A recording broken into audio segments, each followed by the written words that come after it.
అదే RTV app వార్తల్ని క్షణాల్లో చదివే అవకాశం ఉంటుంది. ఒక న్యూస్ పేపర్, ఒక టెలివిజన్ ఛానల్ మీ చేతుల్లో ఎప్పుడూ ఉంటాయి.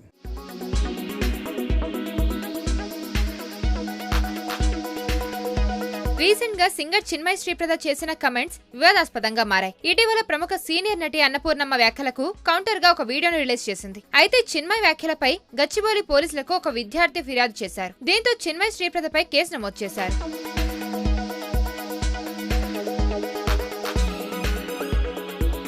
ప్రస్తుతం బామ్మ పాత్రలతో ప్రేక్షకులను ఎంటర్టైన్ చేస్తున్న అన్నపూర్ణమ్మ ఇటీవలే ఒక ఇంటర్వ్యూలో ఆడవాళ్లను కించపరుస్తూ మాట్లాడిన మాటలు సోషల్ మీడియాలో వైరల్ గా మారాయి. అర్ధరాత్రి స్వాతంత్రం అనగానే ఆ రోజుల్లో ఆడవాళ్లు బయటకు వచ్చేవాళ్ళ, ఆడదానికి ఎందుకు స్వాతంత్రం కావాలి, రాత్రి 12 గంటల తర్వాత ఏం పని అంటూ మాట్లాడింది. మహిళలపై జరుగుతున్న అఘాయిత్యాలపై ఎప్పటికప్పుడు స్పందించే చిన్మయి శ్రీప్రద అన్నపూర్ణమ్మ చేసిన కమెంట్స్ కు రియాక్ట్ అయ్యింది. ఈ మేరకు తన ఇన్స్టాగ్రామ్ లో ఒక వీడియోను షేర్ చేసింది. చిన్మయి మాట్లాడుతూ, ఇప్పటికీ చాలా ఊళ్ళల్లో బాత్రూమ్స్ లేవు, ఇలాంటి సందర్భాల్లో కూడా ఆడవాళ్లు ఎప్పుడు వస్తారా, వాళ్లపై ఎప్పుడు అఘాయిత్యానికి పాల్పడదామా అని ఎదురు చూస్తున్న వాళ్ళు ఈ సమాజంలో ఉన్నారు. అయినా అమ్మాయిల వేషధారణ వల్లే ఈ అఘాయిత్యాలు జరుగుతున్నాయని చెప్తున్నారు. భారత్ లో అమ్మాయిలుగా పుట్టడం మన కర్మ అని ఆగ్రహం వ్యక్తం చేసింది. తాజాగా ఆమె వ్యాఖ్యలపై పోలీసులకు ఫిర్యాదు చేయడంతో కేసు నమోదైంది.